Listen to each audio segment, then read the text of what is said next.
Hi guys, मैं आ गया हूँ बुरकुंडा मनीष साइकिल स्टोर अपने शॉप पे। आप लोगों की काफ़ी कमेंट आ रही थी मुझे पोर्टेबल के साइलेंट इन्वर्टर जनरेटर दिखाइए।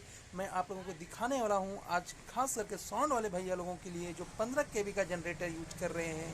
तो कौन सा इनको पोर्टेबल पे दिया जाए जो काफ़ी आपका डिजिटल हो, फुल्ली सेंसर हो, ओवरलोड पे आपको दिक्कत ना हो, तो दिखाने वाला हूँ। देखिए, आपका ये स्विच को ऑन कर दिए, सारा डिस्प्ले पे तेज, आपका फ्रीक्वेंसी, वोल्ट, लोड आईडी, सारा चीज़ बताएगी। इसमें देखिए आपका स्पायरल मॉडल भी है जो आपको कल के दिन पे और ओवरलोड करनी है तो ऐसा सेम जनरेटर लेके दोनों जनरेटर को कनेक्ट कर दीजिए और लोड दीजिए।